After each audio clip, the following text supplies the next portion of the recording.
ಧಾರವಾಡ ಅಂದ್ರೆ ವಿದ್ಯಾಕಾಶಿ. ಇಲ್ಲಿ ಏನಿದ್ರೂ ಶಿಕ್ಷಣದ್ದೇ ಮಾತು.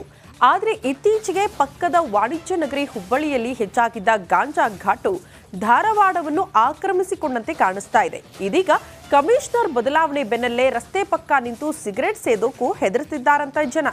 ಅಷ್ಟಕ್ಕೂ ಹೊಸ ಕಮಿಷನರ್ ಮಾಡ್ತಾ ಇರೋದೇನು, ಈ ಸ್ಟೋರಿ ನೋಡಿ.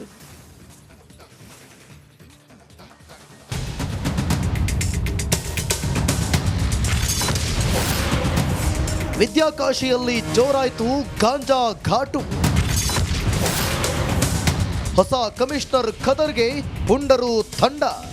ಕಳೆದ 6 ತಿಂಗಳಿನಿಂದ ಹುಬ್ಬಳ್ಳಿ ಧಾರವಾಡ ಅವಳಿ ನಗರದಲ್ಲಿ ಅಪರಾಧ ಚಟುವಟಿಕೆಗಳು ಹೆಚ್ಚಾಗ್ತಿವೆ. ಧಾರವಾಡದಲ್ಲೂ ಹುಬ್ಬಳ್ಳಿಯನ್ನ ಮೀರಿಸುವ ಮಟ್ಟಿಗೆ ಅಪರಾಧ ಚಟುವಟಿಕೆಗಳು ಶುರುವಾಗಿದ್ದವು. ಇದೇ ಕಾರಣಕ್ಕೆ ಪೊಲೀಸ್ ಆಯುಕ್ತರನ್ನ ಬದಲಾಯಿಸಿ ಎನ್ ಶಶಿಕುಮಾರನ್ನ ನೇಮಕ ಮಾಡಲಾಗಿದೆ.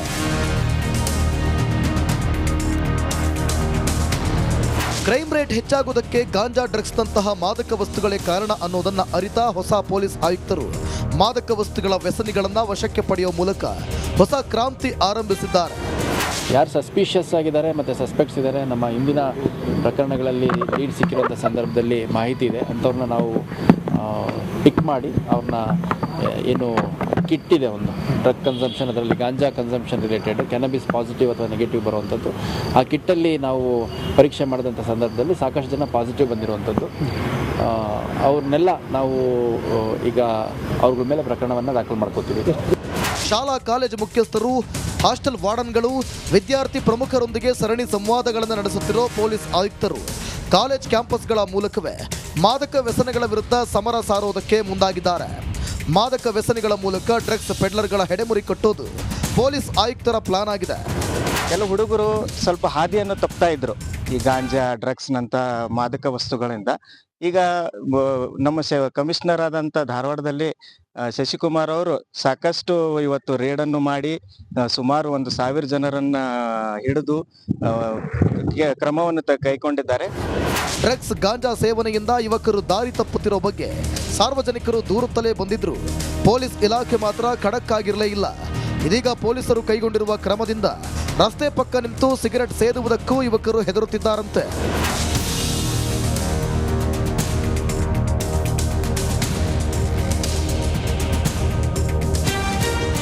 ಮಾದಕ ವ್ಯಸನಿಗಳನ್ನ ಈಗಾಗಲೇ ಹಿಡಿದು ನಂತರ ಅವ್ರ ಮೂಲಕ ಪೆಡ್ಲರ್ಗಳಿಗೆ ಹೋಗಿ ಸಂಪೂರ್ಣವಾಗಿ ಮೂಲವನ್ನೇ ಏನಂತಾರೆ ಹೊಸಗೆ ಹಾಕೋದಕ್ಕೆ ಮುಂದಾಗ್ತಾ ಇದ್ದು. ಮಾದಕ ವಸ್ತು ಅದು ಎತ್ತರದ ಶಿಖರ, ರಸ್ತೆಗಳಂತೂ ಗಟ್ಟಿ ಮುಟ್ಟು.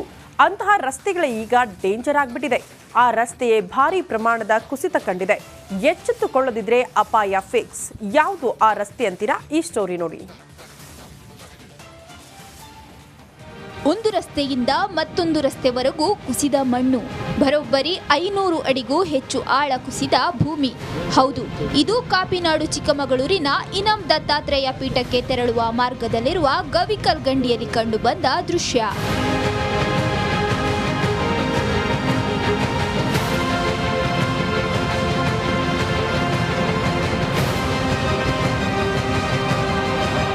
ರಸ್ತೆಯ ಕುಸಿತದಿಂದ ಸಂಚಾರವೇ ಅಸ್ತವ್ಯಸ್ತವಾಗಿದೆ. ಸದ್ಯ ಪ್ರವಾಸಿಗರ ವಾಹನಗಳಿಗೆ ಬ್ರೇಕ್ ಹಾಕಿರುವ ಜಿಲ್ಲಾಡಳಿತ ಸ್ಥಳೀಯ ಸಣ್ಣ ವಾಹನಗಳ ಸಂಚಾರಕ್ಕೆ ಮಾತ್ರ ಅವಕಾಶ ನೀಡಿದೆ. ಕೆಎಸ್ಆರ್ಟಿಸಿಯ ಬಸ್ ಸಂಚಾರ ನಿಲ್ಲಿಸಲಾಗಿದೆ. ಲೋಕಲ್ ಜನಗಳು ತಿರುಗಾಡೋಕ್ಕೆ ತುಂಬ ತೊಂದರೆ ಆಗಿದೆ. ಯಾಕಂದರೆ ನಾವು ಡೈಲಿ ಇಲ್ಲಿ ಓಡಾಡೋ, ನಾವು ತೋಟಕ್ಕೆ ಮನೆಗೆ ಬರ್ತಾ ಇರಬೇಕು, ಹೋಗ್ತಾ ಇರಬೇಕಲ್ಲ. ಹಾಗಾಗಿ ಈ ಪ್ರವಾಸಿಗರು ನಿಲ್ಲಿಸಿದ್ದಾರೆ. ಈಗ ನಮ್ಮ ಲೋಕಲ್ ಜನಗಳಿಗೆ ಬರೋಕ್ಕೆ ನಮಗೆ ತುಂಬ ತೊಂದರೆ ಆಗಿದೆ. ಅತಿ ಗಟ್ಟಿಯಾದ ಗುಡ್ಡವಾಗಿರೋ ಚಂದ್ರದ್ರೋಣ ಪರ್ವತ ಸಾಲಿನಲ್ಲಿ ಕಬ್ಬಿಣ ಅಂಶವೂ ಇದೆ ಎನ್ನಲಾಗುತ್ತದೆ. ಇಂತಹ ಪ್ರದೇಶವೇ ಕುಸಿತವಾಗಿರುವುದು ಸ್ಥಳೀಯರಲ್ಲಿ ಆತಂಕ ತಂದಿದೆ. ಚನ್ನಗೋಡ್ನಹಳ್ಳಿ ಟರ್ನಿಂದ ಹೆಚ್ಚು ಕಡಿಮೆ ಹತ್ತಿಗುಂಡಿ ತಕ್ಕ ರೋಡ್ ಕುಸಿತ ಆಗಿದೆ. ಇಲ್ಲಿ ಏನು ಬೇಸಿಗೆಗಾಲದಲ್ಲಿ, ಮಳೆಗಾಲದಲ್ಲಿ ಟಿಂಬರ್ ಲೋಡ್ ಹೊಡೆದಿದ್ದು, ಟಿಪ್ಪರ್ ಲಾರಿಗಳು ಓಡಾಡಿದ್ದೆ, ಇದು ಹೆಚ್ಚು ತೂಕ ತಡ್ಕೊಳಕ್ಕೆ ಆಗ್ಲಾರದಲ್ಲಿ ಭೂಮಿನೇ ಕುಸಿತ ಸ್ಥಿತಿಗೆ ಬಂದಿದೆ.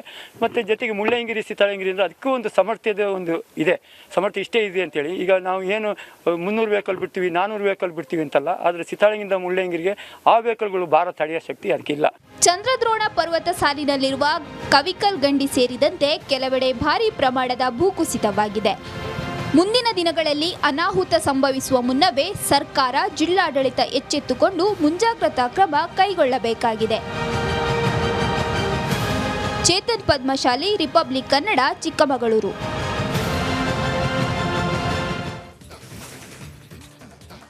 ದಾವಣಗೆರೆ ಜಿಲ್ಲೆಯ ಈ ವಸತಿ ಶಾಲೆ ನೋಡಿದ್ರೆ ಇದೇನು ವಸತಿ ಶಾಲೆಯೋ ಗೊಡಾನೋ ಅನ್ನೋ ಅನುಮಾನ ಶುರುವಾಗ್ಬಿಡುತ್ತೆ. ಇಂಥ ವಾತಾವರಣದಲ್ಲೇ ವಿದ್ಯಾರ್ಥಿಗಳು ನಿತ್ಯ ನರಕ ಯಾತನೆ ಅನುಭವಿಸೋ ಹಾಗಾಗಿದೆ. ಈ ಕುರಿತು ರಿಪಬ್ಲಿಕನ ಬೆಳಕು ಚೆಲ್ಲೋ ಕೆಲಸ ಮಾಡ್ತಾ ಇದೆ. ಈ ಕುರಿತ ಒಂದು ರಿಪೋರ್ಟ್ ಇಲ್ಲಿದೆ ನೋಡಿ.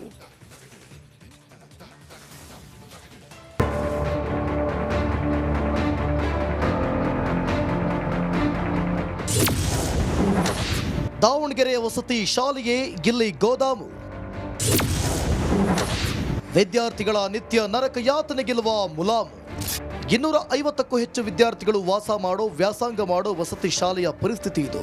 ನೆಟ್ಟಗೊಂದು ಶೌಚಾಲಯವಿಲ್ಲ, ನೆಟ್ಟಗೊಂದು ಕೊಠಡಿಯೂ ಇಲ್ಲ. ದಾವಣಗೆರೆ ಜಿಲ್ಲೆ ಚನ್ನಗಿರಿ ತಾಲೂಕಿನ ಕಾರಿಗನೂರಿನಲ್ಲಿ ವಿದ್ಯಾರ್ಥಿಗಳ ಸಮಸ್ಯೆ ಕೇಳೋರೇ ಇಲ್ಲ.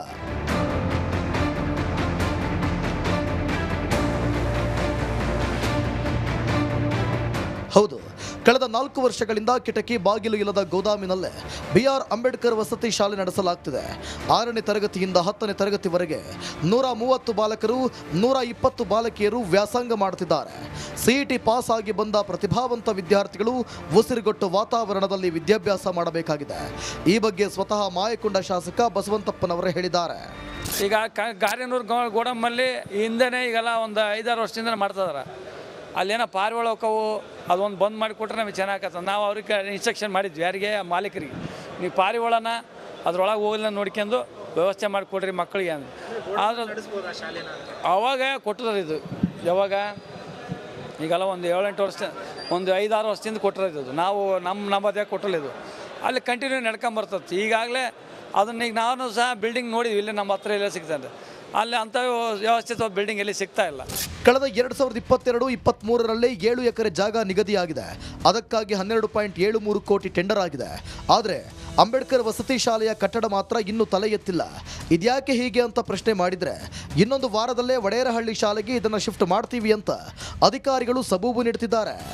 ಎಲ್ಲೆಲ್ಲಿ ವಸತಿ ಶಾಲೆಗಳಿದ್ದಾವೆ 5 ವರ್ಷದ ಅವಧಿನಲ್ಲಿ ಸುಮಾರು 821 ವಸತಿ ಶಾಲೆಗಳಿದ್ದಾವೆ ಕ್ರೈಸ್ತಲ್ಲಿ. 600ಕ್ಕೂ ಹೆಚ್ಚು ವಸತಿ ಶಾಲೆಗಳಿಗೆ ಸ್ವಂತ ಕಟ್ಟಡ ಇದೆ. ಇನ್ನು 200ಕ್ಕೆ ಸ್ವಂತ ಕಟ್ಟಡ ಬಾಡಿಗೆ ಇಡ್ತೀವಿ. ಎಲ್ಲೆಲ್ಲಿ ಬಾಡಿಗೆ ಇಡ್ತೇವೆ ನಮಗೆ ಜಾಗ ಇನ್ನೂ 36 ಕಡೆ ಜಾಗ ಇದೆ. ಜಾಗಕ್ಕೆ ದೂರ ಕಡೆ ಕಟ್ತೀವಿ. ಜಾಗ ಇಲ್ಲದ ಕಡೆ ಜಾಗ ಒದಗಿಸ್ಕೊಂಡು ಕ್ರಮೇಣ ಕಟ್ತೀವಿ. ಬೇಸಿಗೆಯಲ್ಲಿ ಬಿಸಿಲು, ಮಳೆಗಾಲದಲ್ಲಿ ಮಳೆ, ಜೊತೆಗೆ ಪಾರಿವಾಳಗಳ ಹಾವಳಿ. ಎಲ್ಲ ಕಾಲಕ್ಕೂ ವಿದ್ಯಾರ್ಥಿಗಳು ನರಕ ಯಾತನೆ ಅನುಭವಿಸುವುದು ಮಾತ್ರ ಕಡಿಮೆ ಆಗ್ತಿಲ್ಲ. ಇದಕ್ಕೆ ಅಧಿಕಾರಿಗಳು, ರಾಜಕಾರಣಿಗಳು ಅದ್ಯಾವಾಗ ಮದ್ದು ಅರಿತಾರೋ ಏನೋ. ವಿಠಲ್ ಕ್ಯಾರವಾಡ್, ರಿಪಬ್ಲಿಕ್ ಕನ್ನಡ, ದಾವಣಗೆರೆ. ಮೂಡ, ವಾಲ್ಮೀಕಿ ಸೇರಿದಂತೆ